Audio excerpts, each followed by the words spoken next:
Hi hello, ഞാനിന്ന് വന്നിട്ടുള്ളത് നല്ല ക്രീമി ആയിട്ടുള്ള ഒരു പാസ്തേൻ്റെ റെസിപ്പി ആയിട്ടാണ്. അപ്പോൾ വൈറ്റ് സോസ് ഒന്നും ചെയ്യാതെ തന്നെ നമുക്ക് ക്രീമി ആയിട്ടുള്ള ഒരു പാസ്ത വളരെ എളുപ്പത്തിൽ തയ്യാറാക്കാം.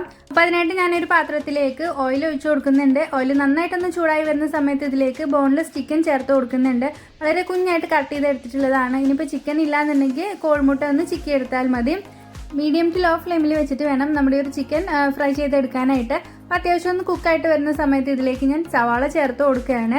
3 മീഡിയം സൈസിൽ സവാള വളരെ കുഞ്ഞായിട്ട് കട്ട് ചെയ്ത് ചേർത്ത് കൊടുത്തിട്ടുണ്ട്. അപ്പോൾ അതുകൂടെ ചേർത്തിട്ട് ഒന്നുകൂടെ ഒന്ന് വഴറ്റി കൊടുക്കാം. സവാള ഇതുപോലെ ഒന്നങ്ങ് വഴണ്ട് കഴിഞ്ഞാൽ ഇതിലേക്ക് 2 ടീസ്പൂൺ അളവിൽ ഇഞ്ചി വെളുത്തുള്ളിയുടെ പേസ്റ്റും കൂടെ ചേർത്തിട്ട് ഒന്നുകൂടെ ഒന്ന് വഴറ്റി കൊടുക്കാം.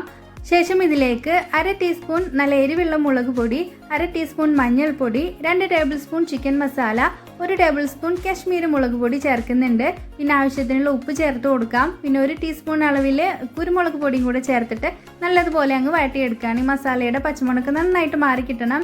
അപ്പോൾ മസാലയ്ക്ക് ഇവിടെ നല്ലതുപോലെ ഒന്ന് വഴണ്ട് വന്നിട്ടുണ്ട്. ഇതിലേക്ക് തക്കാളി അരച്ചെടുത്തിട്ടുള്ളതാണ് ചേർത്ത് കൊടുക്കുന്നത്. ഞാനിവിടെ മീഡിയം സൈസിലുള്ള 3 തക്കാളിയാണ് എടുത്തിട്ടുള്ളത്. അപ്പോൾ നല്ലതുപോലെ ഒന്ന് അരച്ചതിന് ശേഷം ഈ ഒരു മസാലയ്ക്ക് ചേർത്ത് നന്നായിട്ട് ഒന്നുകൂടെ ഒന്ന് വഴറ്റിയെടുക്കാം. ഇനി ഇതിലേക്ക് 1/2 കപ്പ് അളവിൽ വെള്ളം ചേർത്ത് കൊടുത്തിട്ട് ഒന്നങ്ങ് തിള വരുന്ന സമയത്ത് നമ്മുടെ പാസ്ത വേവിച്ചത് ചേർത്ത് കൊടുക്കുകയാണ്. ഞാനിവിടെ 1/2 കിലോ അളവിലാണ് പാസ്ത എടുത്തിട്ടുണ്ടായിരുന്നത്. അപ്പോൾ അത് വേവിച്ചത് ചേർത്ത് നല്ലതുപോലെ അങ്ങ് മിക്സ് ചെയ്ത് കൊടുക്കാം.